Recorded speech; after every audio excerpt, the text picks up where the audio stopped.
ಎಲ್ಲರಿಗೂ ನಮಸ್ಕಾರ. ಈ ದಿನ ನಾವು ಅಕ್ಕಿ ಪುರಿ ಅಥವಾ ಮಂಡಕ್ಕಿ ಹೇಗೆ ಆಗುತ್ತೆ ಅನ್ನುವುದನ್ನ ನೋಡೋಣ. ಇದು ಒಂದು ಸರಳ ವಿಜ್ಞಾನ. ಈ ಒಂದು ಅಕ್ಕಿಯಿಂದ ಮಂಡಕ್ಕಿ ಅಥವಾ ಪುರಿ ಆಗುವುದು ನಿಜಕ್ಕೂ ಒಂದು ವಿಜ್ಞಾನ. ಅದು ಏನು ಅನ್ನೋದನ್ನು ನೋಡೋಣ ಬನ್ನಿ. ಚಿಕ್ಕ ಹುಡುಗನಾಗಿದ್ದಾಗಿಂದು ಒಂದು ಪ್ರಶ್ನೆ ಇತ್ತು, ಅಕ್ಕಿ ಹೇಗೆ ಪುರಿ ಅಥವಾ ಮಂಡಕ್ಕಿ ಆಗುತ್ತೆ ಅಂತ. ನಾವು ಮನೆಗಳಲ್ಲಿ ಮಂಡಕ್ಕಿ ಮಾಡೋದನ್ನ ನೋಡಿಲ್ಲ, ಆದ್ರಿಂದ ಆ ರೀತಿ ಒಂದು ಪ್ರಶ್ನೆ ನನ್ನಲ್ಲಿ ಇತ್ತು. ಇದೇ ರೀತಿ ಮಕ್ಕಳು ಸಹಿತ ಪ್ರಶ್ನೆಗಳನ್ನ ಕೇಳ್ತಾರೆ. ಇದು ಕಚ್ಚಾ ಅಕ್ಕಿ ಕಾಳುಗಳಿಂದ ಪ್ರಾರಂಭ ಆಗುತ್ತೆ.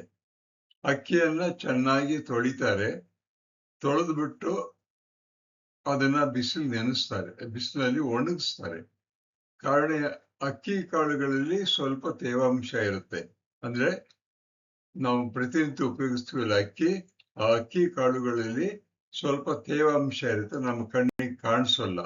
ಆ ತೇವಾಂಶವನ್ನ ತೆಗಿಬೇಕಾಗುತ್ತೆ. ಮಂಡಕ್ಕಿ ಮಾಡುವ ವಿಧಾನ ನೋಡೋಣ. ಅಕ್ಕಿಯನ್ನ ಮೊದಲು ನೆನೆಸ್ತಾರೆ, ನೆನೆಸ್ಬಿಟ್ಟು ಅದನ್ನ ಒಣಗಿಸ್ಬೇಕು. ಬಿಸಿಲಲ್ಲಿ ಚೆನ್ನಾಗಿ ಒಣಗಿಸ್ತಾರೆ. ಇತ್ತೀಚೆಗೆ ಮೆಷಿನರಿ ಬಂದಿದೆ, ಮೆಷಿನಲ್ಲಿ ಒಣಗಿಸ್ತಾರೆ. ಆಮೇಲೆ ಸೂರ್ಯನಲ್ಲೇ ಒಣಗಿಸ್ಬೇಕು ಅದನ್ನ ಅಂತ ಹೇಳ್ತೀವಿ, ಆದ್ರೆ ಈಗಿಲ್ಲ.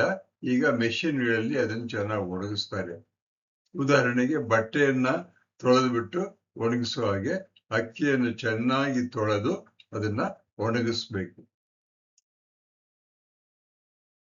ಎರಡನೆಯ ಸ್ಟೆಪ್ ಏನು ಅಂದ್ರೆ, ಬಿಸಿಲಲ್ಲಿ ಒಣಗಿರುವ ಅಕ್ಕಿಯನ್ನ ಬಿಸಿ ಮಾಡಬೇಕು. ಅಕ್ಕಿಯನ್ನು ಬಿಸಿ ಮರಳು ಪ್ಯಾನ್, ದೊಡ್ಡ ಪ್ಯಾನ್ ಇರುತ್ತಲ್ಲ, ಆ ಪ್ಯಾನ್ ನಲ್ಲಿ ಮರಳನ್ನು ಚೆನ್ನಾಗಿ ಕಾಯಿಸ್ತಾರೆ. ಕಾಯಿಸ್ಬಿಟ್ಟು ಅದರಲ್ಲಿ ಒಣಗಿರ್ತ ಅಕ್ಕಿಯನ್ನು ಹಾಕಿ ಅದನ್ನು ಚೆನ್ನಾಗಿ ಹುರಿತಾರೆ. ಇದು ಹಿಂದಿನ ಕಾಲದಲ್ಲಿ ಮತ್ತೆ ಈಗಲೂ ಮಾಡ್ತಿರ್ತಕ್ಕಂಥ ಪದ್ಧತಿ. ಆದರೆ ಕೆಲವು ಯಂತ್ರಗಳು ಬಂದಿವೆ ಈಗ, ಯಂತ್ರಗಳಲ್ಲಿ ಇದನ್ನ ಹುರಿತಾರೆ.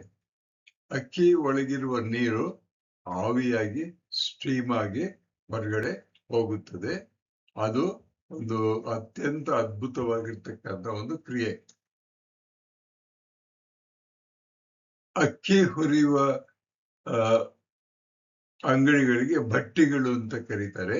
ಈ ಭಟ್ಟಿಯಲ್ಲಿ ಮಂಡಕ್ಕಿ ರೂಪುಗೊಳ್ಳುತ್ತೆ. ಒಣಗಿದ ಅಕ್ಕಿಯಲ್ಲಿದ್ದಂತ ನೀರು ಹಠಾತ್ ಆವಿಯಾಗಿ ವಿಸ್ತರಣೆಯಾಗಿ ಹೊರಟೋಗುತ್ತೆ.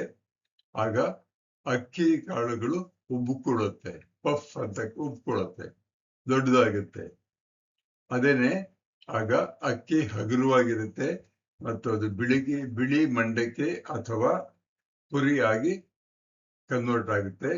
ಮೈಸೂರಿನಲ್ಲಿ ಬೇರೆ ತರ ಪುರಿ ಇದೆ, ದಾವಣಗೆರೆಯಲ್ಲಿ ಬೇರೆ ತರ ಇದೆ. ಹೀಗೆ ಮೈಸೂರು ಮಂಡಕ್ಕಿ ಅಂತ ಫೇಮಸ್ ಆಗಿದೆ, ದಾವಣಗೆರೆ ಮಂಡಕ್ಕಿ ಅಂತಲೂ ಫೇಮಸ್ ಆಗಿದೆ. ಗಟ್ಟಿಯಾದ ಅಕ್ಕಿ ಹಗುರವಾದ ಮತ್ತೆ ಉಬ್ಬಿರುವ ಆಗುವುದಕ್ಕೆ ಏನು ಕಾರಣ ಅಂತ ಹೇಳಿದ್ರೆ, ಇದೊಂದು ಸರಳ ವಿಜ್ಞಾನದ ಕಾರಣ. ಅಕ್ಕಿಯನ್ನ ತೊಳೆದು ಒಣಗಿಸಿದ ಮೇಲೆ ಬಿಸಿ ಮಾಡಿದಾಗ ಆ ಅಕ್ಕಿಯಲ್ಲಿ ನಮಗೆ ಕಾಣದೇ ಇರುವ ನೀರು ಆವಿಯಾಗಿ ಹೊರಟು ಹೋಗುತ್ತೆ. ಬಿಸಿಯಿಂದ ಆವಿಯಾಗಿ ಆವಿ ಹೊರಗಡೆ ಹೊರಟೋಗುತ್ತೆ. ಆಗ ಅಕ್ಕಿಯಲ್ಲಿ ಇದ್ದಂತ ನೀರಿನ ಅಂಶ ಖಾಲಿಯಾಗಿ ಅಕ್ಕಿ ಬೆಳ್ಳಿಗೆ ಉಬ್ಬಿಕೊಳ್ಳುತ್ತೆ, ಅದು ಪಫ್ ಆಗುತ್ತೆ. ಈ ಒಂದು ಚಿಕ್ಕ ವಿಡಿಯೋವನ್ನ, ಅಕ್ಕಿಯಿಂದ ಮಂಡಕ್ಕಿ ಎನ್ನುವ ವಿಡಿಯೋವನ್ನ ಮಾಡಬೇಕು ಅಂತ ಕಲ್ಪನೆ ನನಗೆ ಬಂತು. ಡಿಸೈನು ಮತ್ತು ಮಾತನಾಡಿರೋದು ನಾನು CG ನಾಗರಾಜ. ಸಹಾಯ ಕೆಲವು ವಿಷಯಗಳಲ್ಲಿ ಚಾಟ್ ಜಿಪಿಟಿ ಸಹಾಯ ಮಾಡಿದೆ. 2 ಚಿತ್ರಗಳನ್ನ ಕ್ರಿಯೇಟಿವ್ ಕಾಮನ್ಸ್ ತೆಗೆದುಕೊಂಡಿದ್ದೀನಿ. ನೀವು ನೋಡಿದ್ದಕ್ಕೆ ನಿಮ್ಮೆಲ್ಲರಿಗೂ ನನ್ನ ಧನ್ಯವಾದಗಳು. ಎಲ್ಲರೂ ಮಂಡಕ್ಕಿಯನ್ನು ಗರಿಗರಿಯಾಗಿ ತಿಂದು ಖುಷಿಯಾಗಿರಿ.